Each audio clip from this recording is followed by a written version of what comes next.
Hoy en Frecuencia Pública vamos a seguir abordando temas que tienen relación con la cultura histórica y sobre todo con una perspectiva de género, porque las mujeres también hemos dejado huella en el espacio público y sobre todo cuando hablamos de nuestro país. Y ese es uno de los motivos o algunos de los también fines de una bella publicación que la están viendo ahí en pantalla. Memoria Urbana Feminista, espacios de lucha y conquista de los derechos de las mujeres en Santiago de Chile, siglo XX.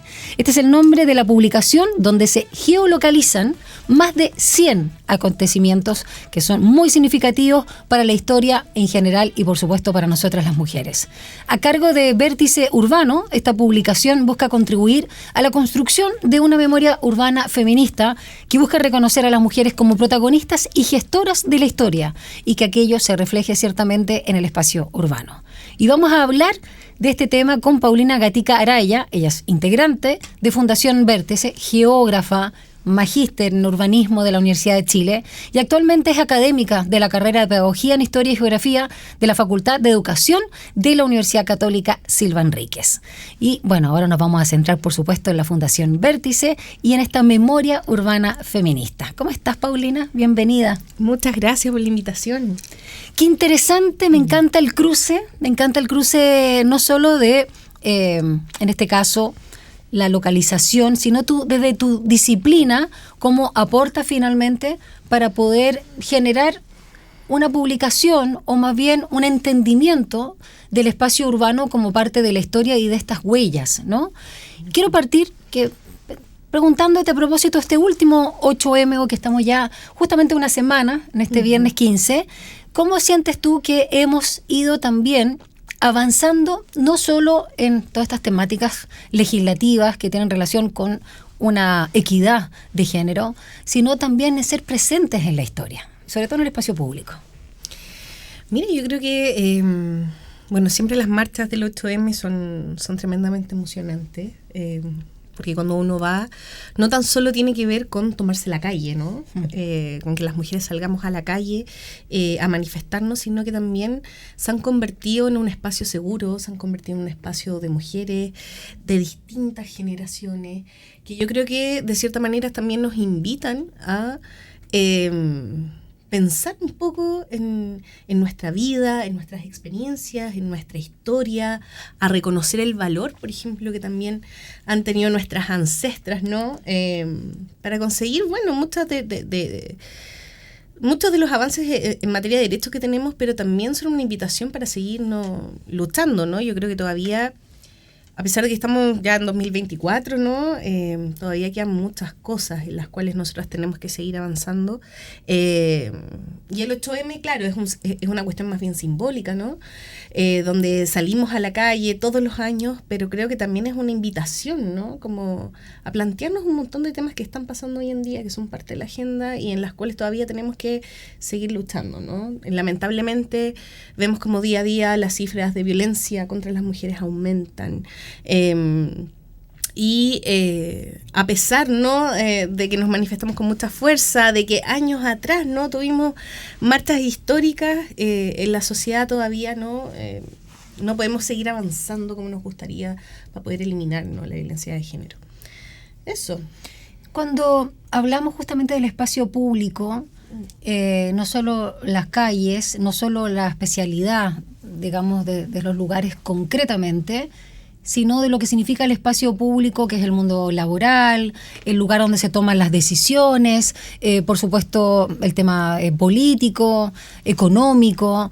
Siempre, históricamente, hemos sido relegadas a lo íntimo, doméstico, todo lo que está como oculto, y no solo por el cuidado de la familia o todos los integrantes, sino como apartada esta toma de decisiones que tienen que ver con el colectivo, justamente.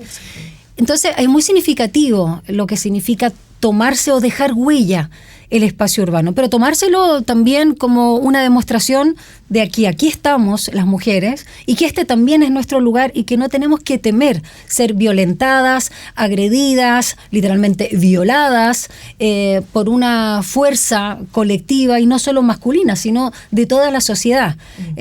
La ciudad no es muy amigable con las mujeres en varios aspectos.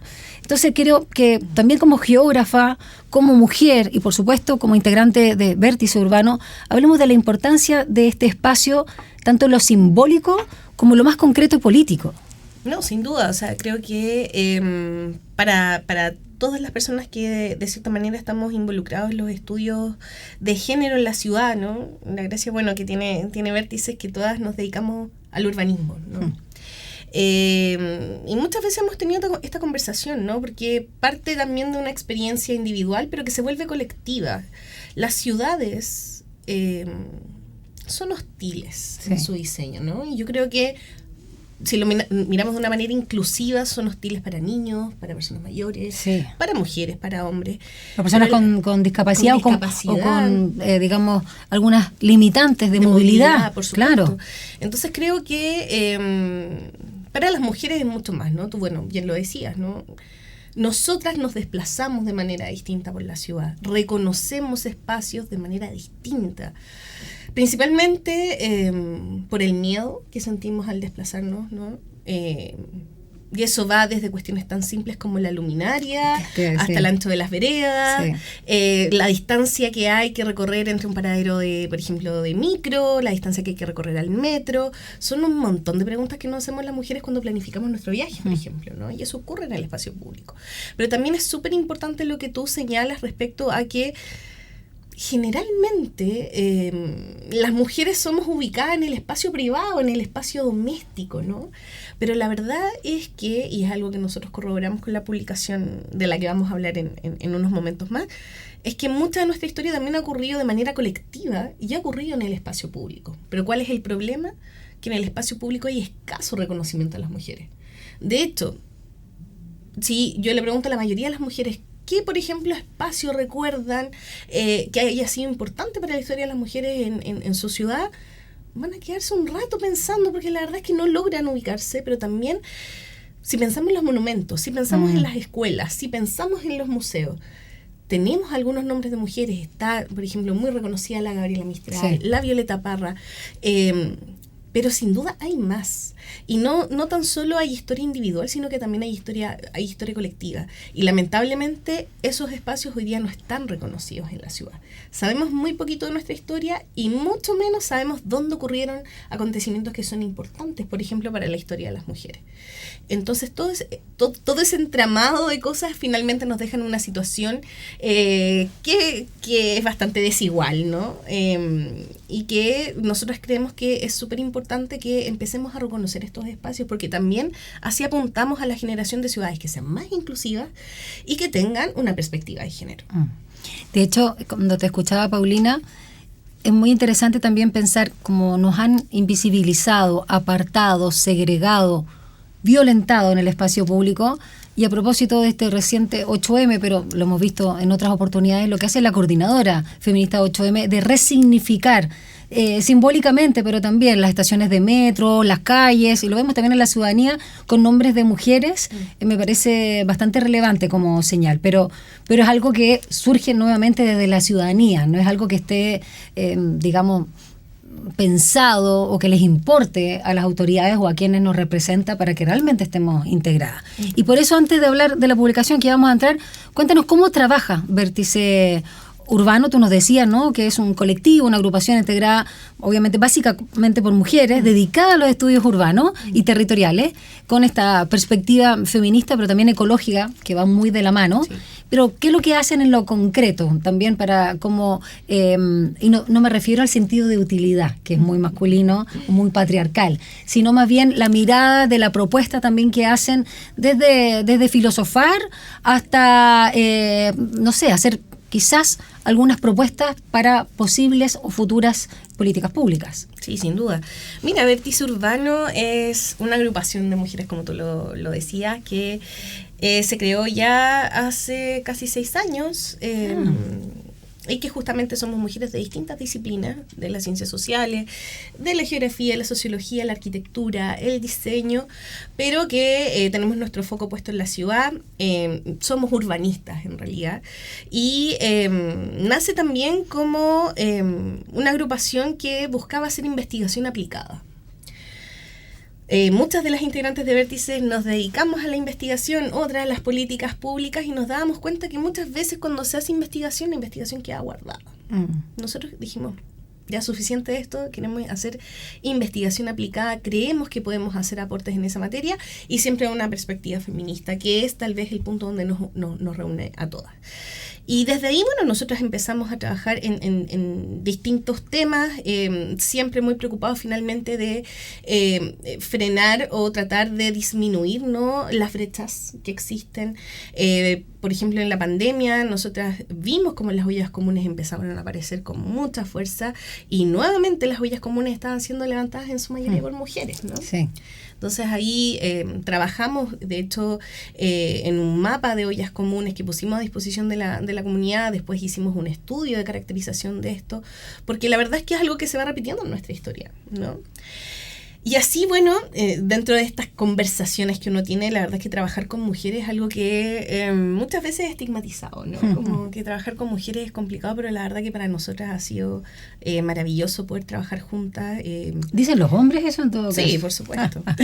De que somos complicadas, de que somos por complicadas. Favor. Pero la verdad es que para nosotros ha sido maravilloso crear este espacio, un espacio que la verdad que se autosustenta la mayoría del tiempo, ¿no? Más allá de proyectos que uno puede ir postulando y que va ganando. Pero desde ahí, desde estas conversaciones, finalmente también nace la idea de irnos cuestionando un poco nuestra propia historia. Y es desde ahí, por ejemplo, que nosotros levantamos este fondar que da como fruto la publicación de la que vamos a conversar hoy día. Pero también estamos muy contentas porque hemos logrado vincular la investigación también con cosas que tienen que ver con la planificación urbana. Por ejemplo, nosotras, a partir de uno de los hallazgos de este proyecto, detectamos donde se imprimía uno de los primeros periódicos feministas, que es La Aurora Feminista. Y a partir de eso nosotros hicimos una postulación para hacer la primera plaza de bolsillo con perspectiva de género. No ganamos la postulación, pero finalmente trabajamos codo a codo con la organización que se la ganó, que fue Ciudad de Bolsillo, y hoy día la Plaza de Bolsillo con perspectiva de género ya fue inaugurada, está aquí en San Diego. Eso te iba a preguntar dónde, a ver, ¿cuál es? Está en San Diego, cerquita del Metro Universidad de Chile, y se llama Aurora Feminista. Buenísimo. Entonces creo que... ¿En la vereda de la Universidad de Chile o el frente? ¿Por San Diego? Hacia el poniente. Por la vereda entonces donde está la misma Universidad de Chile. Entonces, nosotros creemos que, más allá de hacer una plaza, podemos hacer un montón de cosas más, pero ya empezar a plasmar estos simbolismos, mostrar la historia, aplicarla en la ciudad, sin duda es un gran avance y eso nos tiene súper contentas. Interesante cuando hablabas también de los monumentos o las esculturas, y pensamos solamente en el eje de Alameda, aparte que son puros señores a caballo, sí, no hay mujeres, digamos. Sí, hay un monumento que es bien simbólico, el de la Isabel Lebrain con Antonia Tarragó. Fueron mujeres súper importantes y están en el bandejón. ¿En serio? Está como un poquito oculto, pero es súper importante porque ellas fueron pioneras y les debemos dar las gracias porque gracias a ellas entramos a la Universidad de las Mujeres. ¿Es parte también de lo que porque son siglos... Queda fuera del periodo de tiempo, ¿no? Pero sí, o sea... Ahí te das cuenta, ¿no? Como si tratamos de pensar en otros que estén en el bandejón, la verdad es que no se nos vienen muchos a la No, yo no cabeza. Sabía, de hecho, de ese monumento, digamos, de estas dos mujeres. ¿Por qué lo quisieron circunscribir al siglo XX? Lo de Santiago creo que lamentablemente en un país tan centralista, o sea, cae por su propio peso. Pero te pregunto, ¿por qué el siglo XX? Sobre todo... pensando quizás que esta lucha es más antigua, quizás porque ahí se agruparon más mujeres y empezamos a tener, a propósito del voto femenino y otras cosas, una injerencia mayor. Sí, mira, a ver, primero que todo, claro, nosotros somos una organización que tiene domicilio en Santiago y nosotros este proyecto lo postulamos a un fondar, entonces era nuestro lugar de trabajo y también nuestra área de estudio. Nos encantaría hacer esto en todo Chile porque estamos seguras que encontraríamos una cantidad de hallazgos que nos dejarían sorprendidos a todos, pero obviamente por el proyecto, por la cantidad de tiempo de la investigación y también por el presupuesto lo hicimos en Santiago, pero también hay una cuestión que es súper interesante y es que en el siglo XX es tal vez el siglo donde nosotros tenemos más protagonismo. No quiere decir que antes las mujeres no hayamos tenido protagonismo, pero sí durante el siglo XX se dieron un montón de luchas que son súper importantes. importante para el avance en la conquista de ciudadanía de las mujeres. Por eso, finalmente, nosotros decidimos circunscribirlo a ese espacio temporal, ¿no? Vamos a partir entonces y vamos a seguir en la segunda parte del programa Frecuencia Pública hablando de este mapa, de esta huella urbana de las mujeres en el siglo XX acá en Santiago de Chile, pero vamos a iniciar con el hito, ¿no?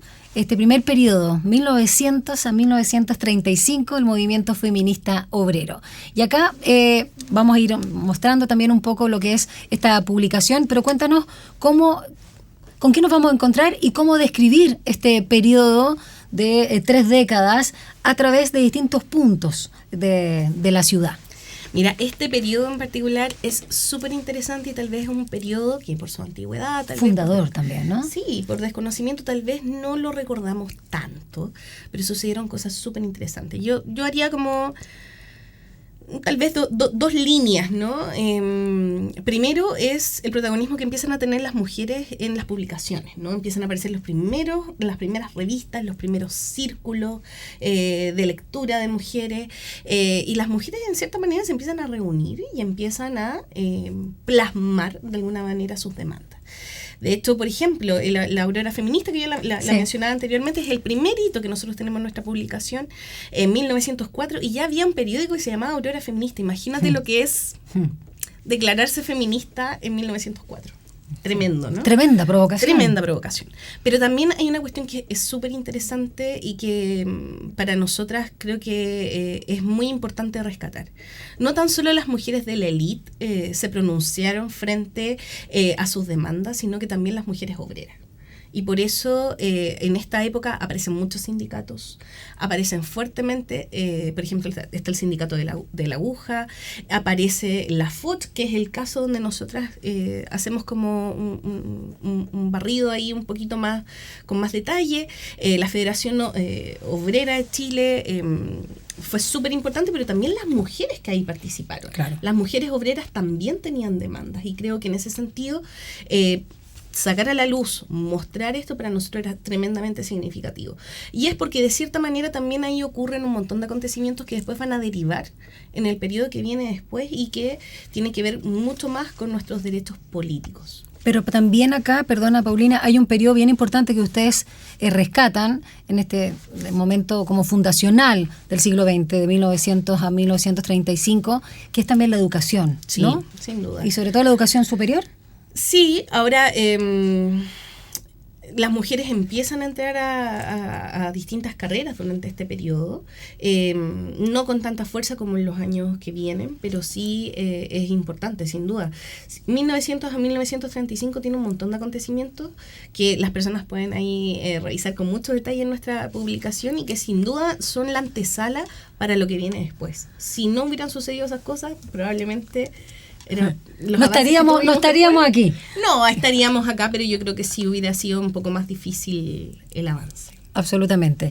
De hecho, es bien interesante, vamos a hablar de la metodología o cómo se conjuga finalmente esta memoria urbana feminista, espacios de la lucha y conquista de los derechos de la mujer en Santiago del siglo XX, porque es una línea de tiempo, una cronología, con estos datos históricos de las luchas, de las conquistas, de los avances y obviamente registrados en un mapa donde tú puedes decir, mira, aquí es donde ocurrió en esta comuna o en esta zona finalmente también del Gran Santiago. Vamos a seguir conversando con Paulina Gatica Araya, integrante de Fundación Vórtice. Vamos a una pausa y ya regresamos a Frecuencia Pública.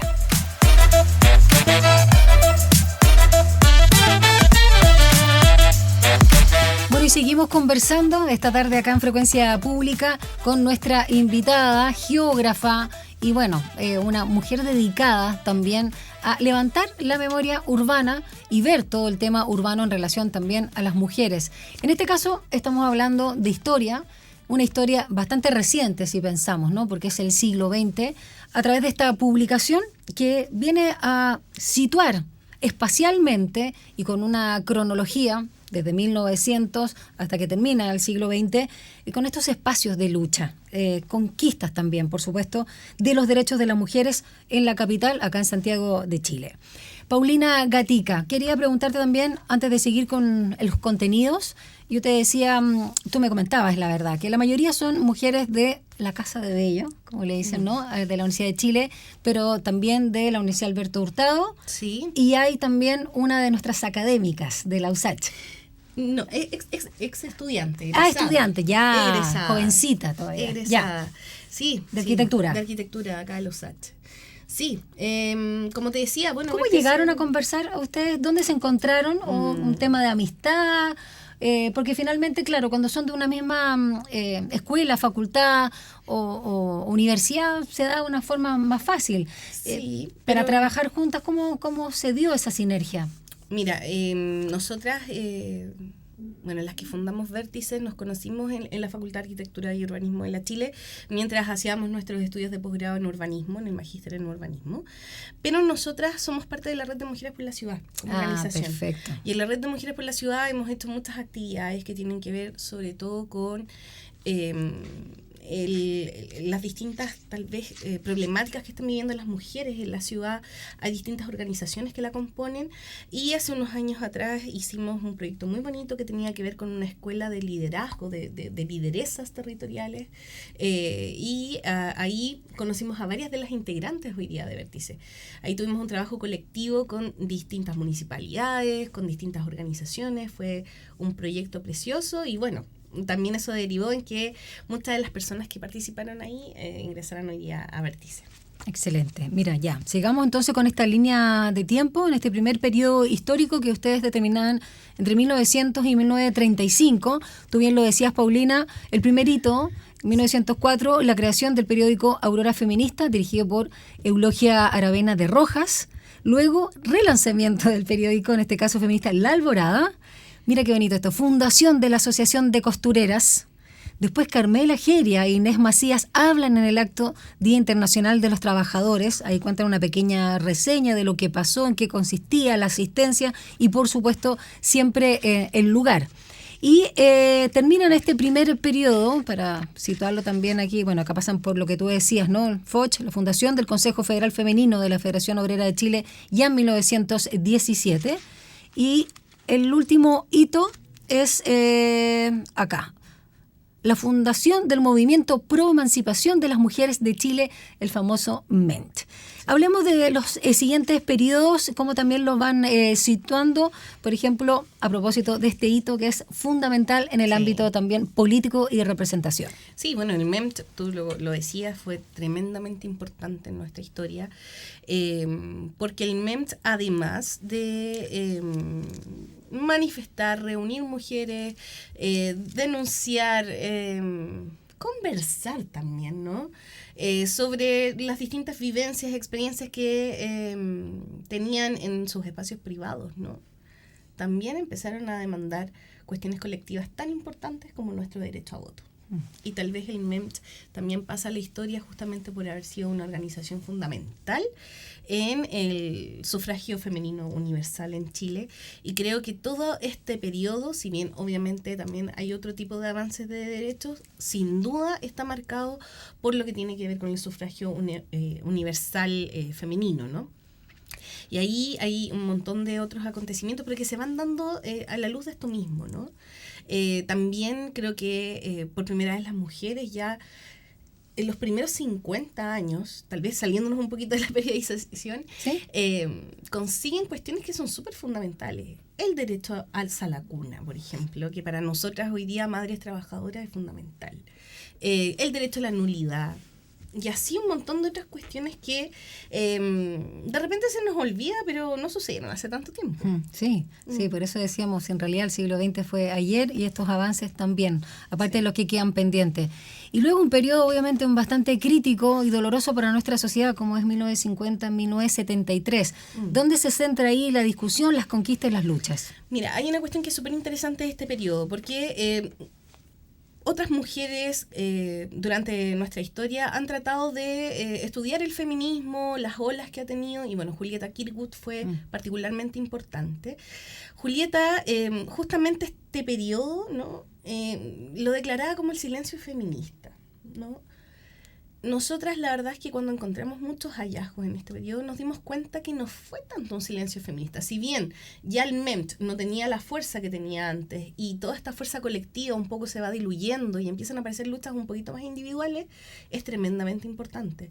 Y es por eso que nosotros lo declaramos como un periodo de institucionalización. Súper difícil. Institucionalización, hay que decirlo respirando. Feminista y derechos reproductivos. Y para nosotras la verdad es que es súper importante porque, por ejemplo, aquí es donde finalmente se promulgan cosas que afectan a nuestra salud sexual y reproductiva, como el programa de planificación familiar. Tenemos que recordar que en Chile, antes de los años 60, el 35% de las mujeres moría por abortos. ¿No? Entonces ahí este programa es totalmente importante. ¿Por qué? Porque finalmente hace que nosotras... ¿El 35% del total o el 35% de las que practicaba aborto? ¿De las que practicaban aborto? No, de las mujeres. De hecho, en total que van a tener... Sí. Impresionante, es altísimo. Era una cifra altísima. Altísima. De hecho, en la publicación ustedes pueden revisar entrevistas que nosotras hicimos a mujeres muy vinculadas con esto, a Anita Román, y María Isabel Matamala, donde tiene que ver con justamente lo que sucede acá, porque también tenemos este problema, pero también es necesario ya empezar a planificar la familia, y aquí la entrada de los anticonceptivos como un programa de Estado es fundamental. Y obviamente eso causó mucho revuelo en la época, pero después ya es una cuestión que hoy día nosotros consideramos como prácticamente obvia, ¿no? Pero en un momento no, naturalmente no lo fue. Exacto. Y cuando ya nos detenemos en lo que fue la dictadura, y hay una resistencia y una lucha que la hemos visto en documentales, las mujeres en las calles, el arte, hay una situación ahí bien importante donde además las mujeres, muchas de ellas, las que no participaban en la lucha política directamente, sí fueron las que empezaron a denunciar la desaparición de sus familiares, maridos, hijos, y por supuesto también hacer evidente la violencia de Estado. Y fueron las mujeres las que salieron a la calle y a protestar y a hacer, digamos, valer justamente la dignidad humana desde las calles, desde los espacios públicos. Hablemos de esa resistencia. Sí, yo creo que este periodo, la verdad que para nosotros fue un periodo que nos dolió mucho por todos los antecedentes que fuimos revisando, pero que también nos enorgulleció tremendamente. Creo que las organizaciones de mujeres durante la dictadura fueron fundamentales para la llegada de la democracia y para la denuncia de la violación de los derechos humanos. Este periodo está marcado justamente por la formación de agrupaciones de detenidos desaparecidos, sí, donde principalmente las personas que estaban buscando a sus desaparecidos eran mujeres. Exacto. Mujeres que perdieron hijos, padres, abuelos, parejas, esposos, parejas. Y también estamos obviamente en un periodo de represión, donde también juntarse era muy difícil, ¿no? Y aquí hay grandes hitos como la creación del Círculo de Estudios de la Mujer. Nuevamente el MEMT se vuelve a rearticular Mujeres por la Vida. Por la vida. La Morada. Sí. Todo lo que se hace en las escalinatas, de hecho, en la Biblioteca Nacional en los años 80, ¿no? Y esta demanda de democracia en el país y en la casa es fundamental para lo que viene después. Así que yo diría que este periodo está marcado principalmente por eso, ¿no? Por un feminismo que va mucho más por la vida y por la democracia.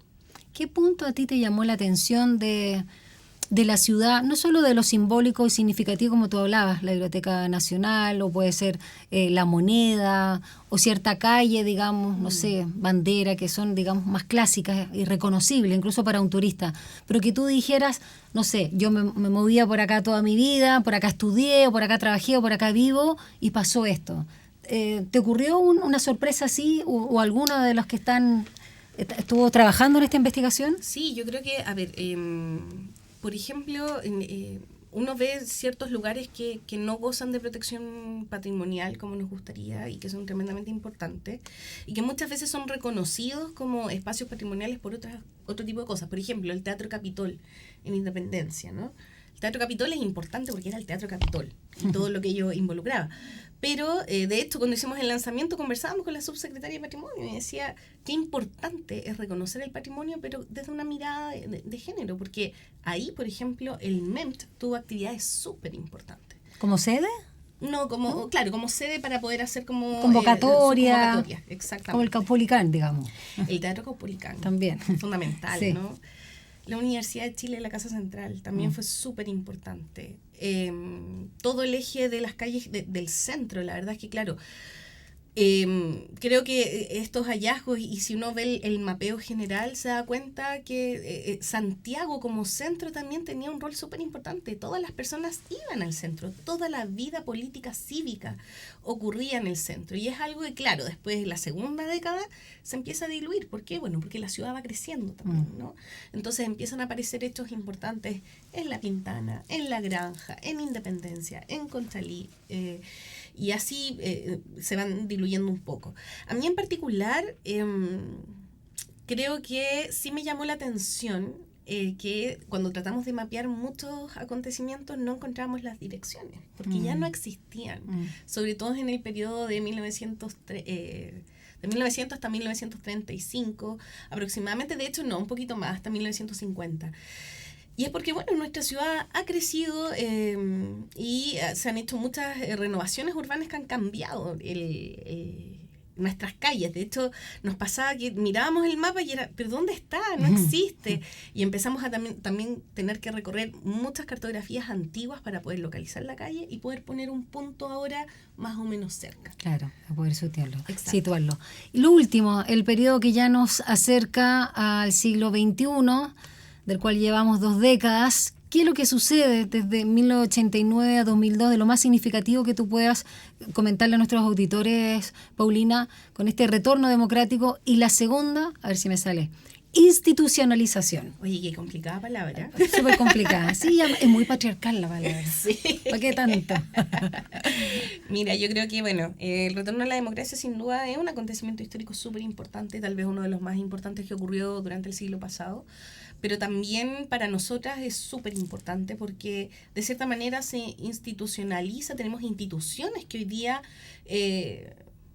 nos protegen, por decirlo así, ¿no? El rol que empieza a tener el CERNAM, por ejemplo, fue súper importante. El CERNAM ya no existe, hoy día tenemos ministerio, ¿no? Exacto. Pero fue súper importante. Se crea la red contra la violencia contra las mujeres, entonces también fue súper importante todo eso.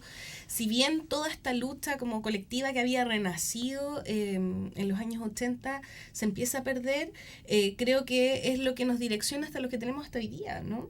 Sin duda hoy día también, si nos pusiéramos a estudiar lo que pasó en el 2000 en adelante, ¿ha cambiado el movimiento feminista? Por supuesto que sí, pero creo que esta institucionalización sin duda era tremendamente urgente e importante para que el Estado de cierta manera también nos diera una especie de validación y protección, ¿no? A nivel institucional me refiero.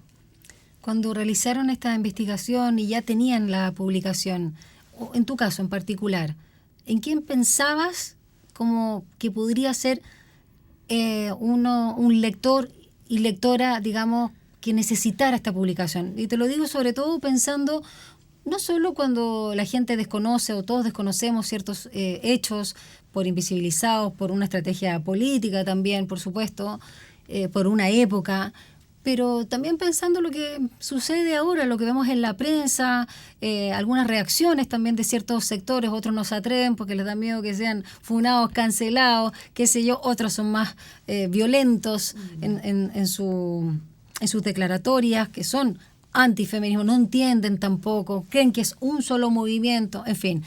¿Para quién sientes que está dedicado, vamos a repetir el nombre, esta memoria urbana feminista?